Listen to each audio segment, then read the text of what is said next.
Good morning विद्यार्थी मित्रो. पाठीमागच्या काही लेक्चर्समध्ये आपण इंडेक्स नंबर्स हा टॉपिक डिस्कस केलेला आहे. आजपासून आपण एका नवीन टॉपिकला सुरुवात करत आहोत. त्याचं नाव आहे टाईम सिरीज ॲनालिसिस. सेमिस्टर 4मध्ये हा जो तुमचा सिलेबस आहे त्या सिलेबसमध्ये एकूण 4 युनिट आहेत. पैकी एक युनिट हे तुम्हाला स्किप करायचं आहे एक्झामसाठी आणि उरलेले 3 युनिट्सवरती तुमची एक्झाम होणार आहे. सो त्यापैकी हे जे दुसरं युनिट आहे टाईम सिरीज ॲनालिसिस, त्याची चर्चा आजपासून आपण करणार आहोत. पुढचे काही लेक्चर्स हे टाईम सिरीज ॲनालिसिसवरती असतील आणि मला खात्री आहे की तुम्ही ते सर्व लेक्चर्स अटेंड कराल. थिअरी ॲज वेल ॲज न्यूमेरिकल प्रॉब्लेम्स जे आपण बघणार आहोत ते काळजीपूर्वक तुम्ही ऐकून घ्याल. तर आजपासून आपण हा टॉपिक सुरू करत आहोत, time series analysis. I welcome all of you for this video lecture. First of all, let me tell you about the syllabus which we are going to cover in the discussion. हा जो syllabus आहे विद्यापीठाने design केलेला, त्या सिलेबसमध्ये कोणकोणत्या मुद्द्यावरती आपण चर्चा करायची आहे, कोणकोणते मुद्दे आपल्याला अभ्यासासाठी आहेत, हे जे दिलेले आहेत ते मुद्दे असे आहेत पहा. Definition and uses of time series. Time series म्हणजे काय आणि त्याचा वापर कशासाठी आपण करतो, काय उपयोग आहेत आपल्याला त्याच्यासाठी, याची आपल्याला चर्चा करायचं आहे. त्यानंतर components of time series. Time सिरीजचे एकूण 4 कॉम्पोनंट्स असतात. ते 4 components in detail we will discuss that. त्यानंतर आपण 3 मेथड्स बघणार आहोत. These methods are exclusively for measuring trend. Time सिरीजमधला जो पहिला कॉम्पोनंट आहे त्याचं मोजमाप करण्यासाठीच्या 3 पद्धती आहेत. Method of semi averages, method of moving averages आणि मेथड ऑफ लीस्ट स्क्वेअर्स. या 3 पद्धती असणार आहेत, त्याची आपण चर्चा करणार आहोत. आणि टाईम सिरीजमधला दुसरा जो कॉम्पोनंट आहे सीझनल व्हेरिएशन्स, त्याचं मोजमाप करण्यासाठी सिम्पल ॲव्हरेज मेथड जी आहे ते आपण बघणार आहोत. सो या चॅप्टरमध्ये आपण टाईम सिरीज म्हणजे काय, त्याचे डेफिनेशन, त्याचे कॉम्पोनंट्स काय असतात आणि त्या कॉम्पोनंट्समध्ये जे महत्त्वाचे 2 कॉम्पोनंट आहेत पहिले, त्याचं मोजमाप करण्यासाठीच्या जे एकूण 4 पद्धती आहेत त्या सर्वांची चर्चा करणार आहोत. So this is what the syllabus chalked out by our university, and according to the syllabus we will discuss each and every point included in the syllabus. Let me start with the definition. The time series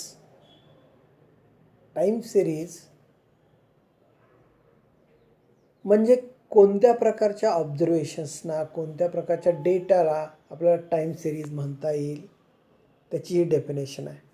the arrangement of statistical data according to the time of occurrence is called time series. म्हणजे time series हा bivariate data असतो ज्याच्यामध्ये 2 variables आहेत. पैकी एक variable fix आहे, कोणता, that is time. आणि दुसरा जो व्हेरिएबल आहे तो आपल्याला ज्याचा अभ्यास करायचा आहे, आपल्याला ज्याच्यामध्ये इंटरेस्ट आहे, असा व्हेरिएबल आपण त्यासाठी निवडत असतो. Thus, if the values of a variable at times t1, t2, so on tn are y1, y2, so on, yn respectively, then time series can be represented as time points आहेत पहा लिहिलेले T1, T2, Tn आणि त्याच्या corresponding values आहेत वायच्या. So this together constitute what is called time series. म्हणजे घटना ज्या ज्या टाईम पॉईंट्सला घडतात तिथं आपण ऑब्झर्वेशन्स नोंदवून ठेवले असतील. आता हे टाईम मेजरमेंट करण्यासाठी खूप युनिट आहेत आपल्याकडं. Time can be measured in years. वर्ष, महिने, दिवस, तास, मिनिट, सेकंड्स हे वेगवेगळे युनिट्स आहेत की जिथं आपल्याला टाईम मोजता येतो. आणि त्याच्यानुसार जर आपण डेटा मांडत गेलो तर that is called time series. For example, the population of India for different census years after independence is a time series.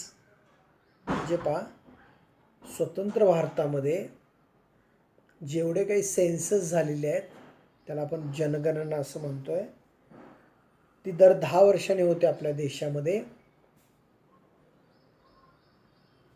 1951, त्यानंतर 1961, 1971, 81, 91, 2001 आणि 2011.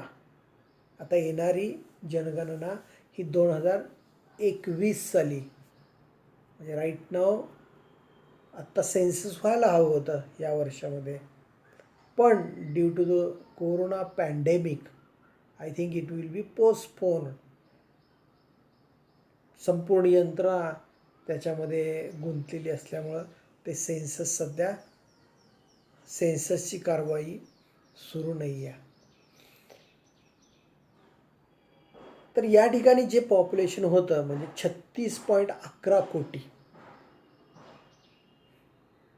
36,11,00,000पासून त्या गेल्या सेन्ससमध्ये 2011च्या सेन्ससमध्ये 121 कोटी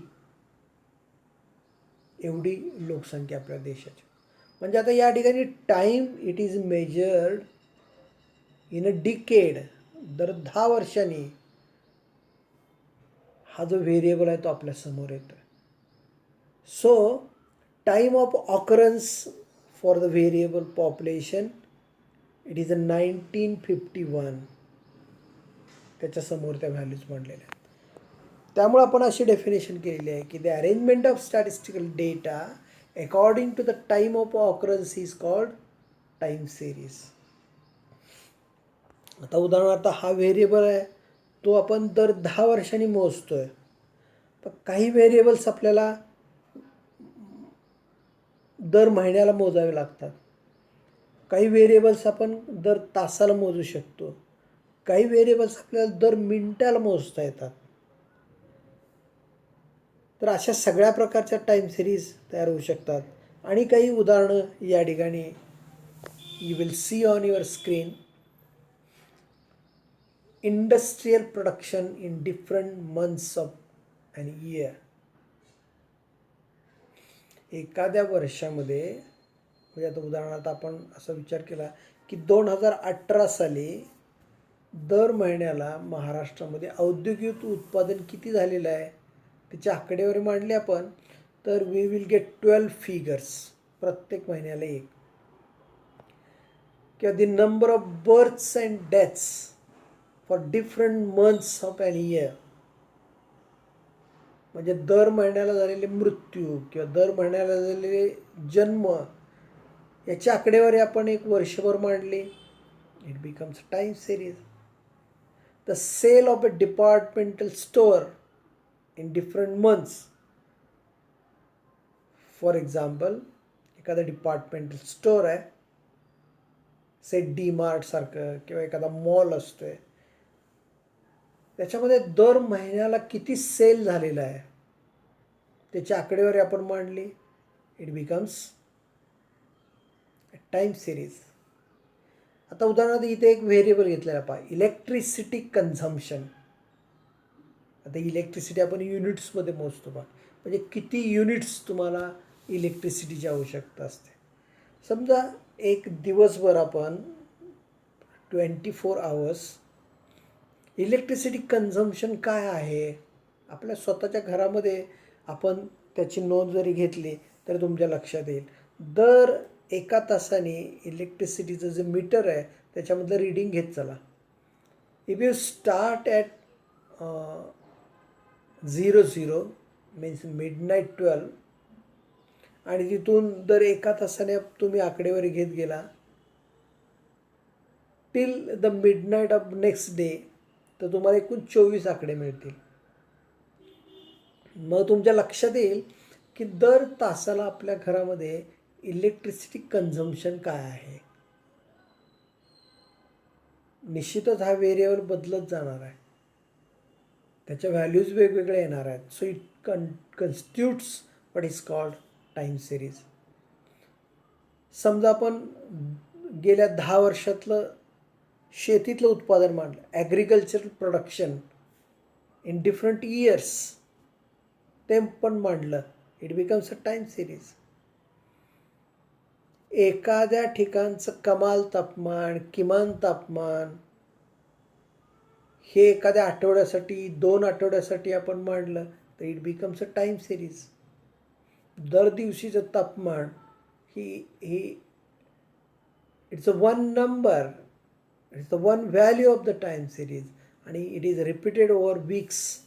it constitutes what is called time series.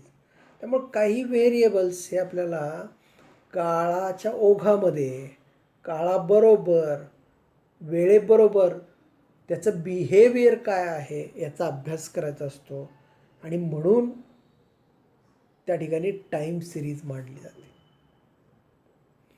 How the variable changes according to the time, म्हणून त्याची काळाबरोबर सांगड घातलेली असते. आणि असा ज्यावेळेला आपण डेटा मांडत असतोय that is called time series. म्हणजे टाईम सिरीजमध्ये 2 व्हेरिएबल असतात, पैकी एक व्हेरिएबल आहे टाईम, इट इज फिक्स्ड, आणि दुसरा जो आहे तो आपल्या इंटरेस्टनुसार येणार, आपल्या गरजेनुसार येणार. लक्षात आलं.